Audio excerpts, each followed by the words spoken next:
Hey, good afternoon. This is Kim Bellafato from Madison County Public Libraries. Welcome to Museum Monday. This week we're partnered with Balsam Mountain Trust and their partner AmeriCorps. So first up, we have the AmeriCorps volunteer, Nicole, who's going to introduce you to Luna the barn owl. She's beautiful. You'll love her. And then if you'll hang out for a few minutes right after, I'm going to read to you Owl Babies by Martin Waddell. An awesome story, one of my favorites. So I'll see you in a few minutes. Thanks. Bye.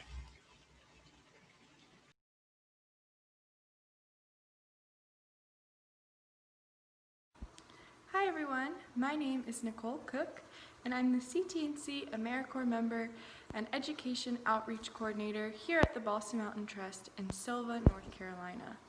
And I'm so excited to be working with the Macon County Public Library today as part of their summer programming to teach you a little bit about the stories of some of these amazing animals that we take care of at the Nature Center. As you might have guessed by who's sitting on my arm here, our guest today is Luna the barn owl. So to start us off, I'd like to tell you Luna's story. Luna was raised in captivity at a facility in New York that raises birds of prey for education. And Luna is about 6 years old, and we've had her since she was a little owlet. Barn owls in the wild typically only live to about 3 to 5 years, but in captivity can live quite a bit longer, maybe up to about 15 years. They typically eat small mammals, things like mice, rats, voles, but they've also been known to eat small birds, small reptiles, and a few other things. They have a couple of adaptations, body parts or behaviors, that help them survive and help them be excellent hunters. One are their sharp, curved talons. And owls have very powerful feet. So when they swoop down to get a small mammal, they can grab their food with their talons and use their powerful feet to hold on. Then they also have a sharp, curved beak. And that beak can help them tear into meat, especially if something's too large for them to swallow whole. Barn owls also have the power of silent flight.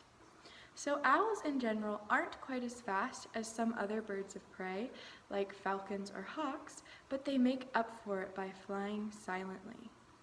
And the way they're able to fly silently has to do with their feathers. Their feathers on one end have little teeth, little bristles, almost like what you would see on a comb.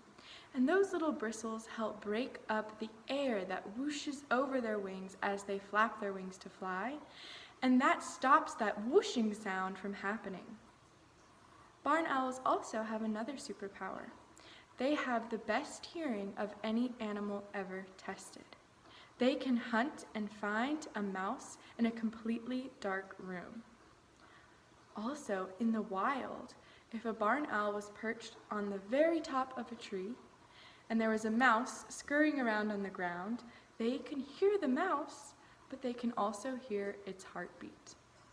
Then, if that mouse was running around underground, under a few feet of dirt and soil, Luna and other barn owls could still hear the mouse and hear their heartbeat.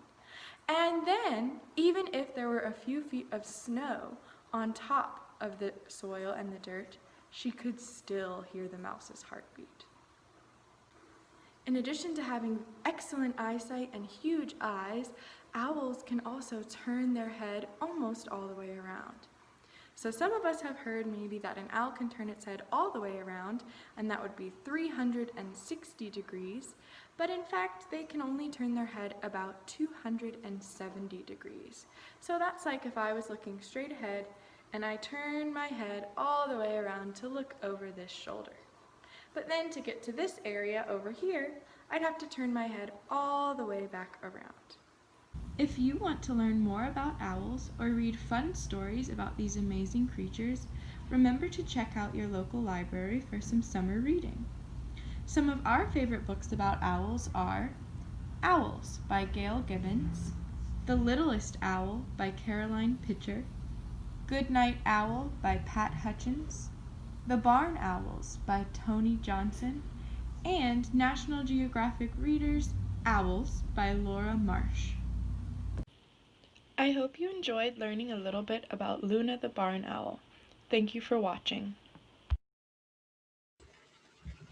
Hey there, welcome back. I hope you enjoyed that visit. I told you, Luna is beautiful. I wish I had an owl like that. The story that I'm going to share with you now is Owl Babies by Martin Waddell. And I'm going to, real quick, with a couple of clicks, share that screen so you can read the book along with me. Here it is. Let me move myself out of the way. There we go.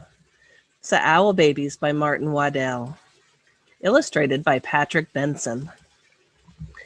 Once there were 3 baby owls, Sarah, Percy, and Bill. They lived in a hole in the trunk of a tree with their owl mother. The hole had twigs and leaves and owl feathers in it, and it was their home. One night they woke up, and their owl mother was gone. "Where's Mommy?" asked Sarah. "Oh my goodness," said Percy. "I want my mommy," said Bill. The baby owls thought. All owls think a lot. "I think she's gone hunting," said Sarah. "To get us our food," said Percy. "I want my mommy," said Bill. But their owl mother didn't come. The baby owls came out of their house, and they sat on the tree and waited. A big branch for Sarah, a small branch for Percy, and an old piece of ivy for Bill. "She'll be back," said Sarah. "Back soon," said Percy. "I want my mommy," said Bill.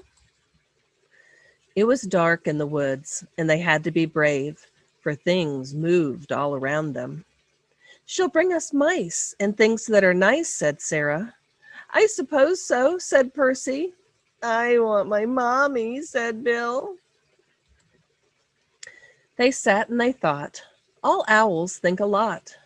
"I think we should all sit on my branch," said Sarah. And they did, all 3 together. "Suppose she got lost," said Sarah. "Or a fox got her," said Percy. "I want my mommy," said Bill. And the baby owls closed their owl eyes, and wished their owl mother would come. And she came.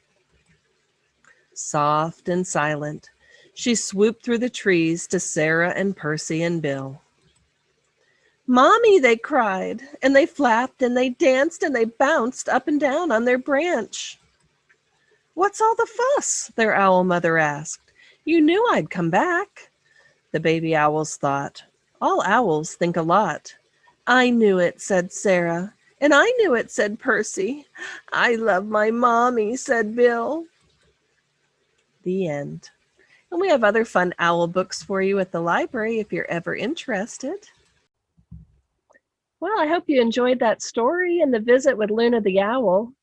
Next week, tune in and we'll be visiting with Orville the corn snake. And I'll have a great story about snakes for you too. Enjoy our Museum Mondays and we'll see you next week. Thanks. Bye-bye.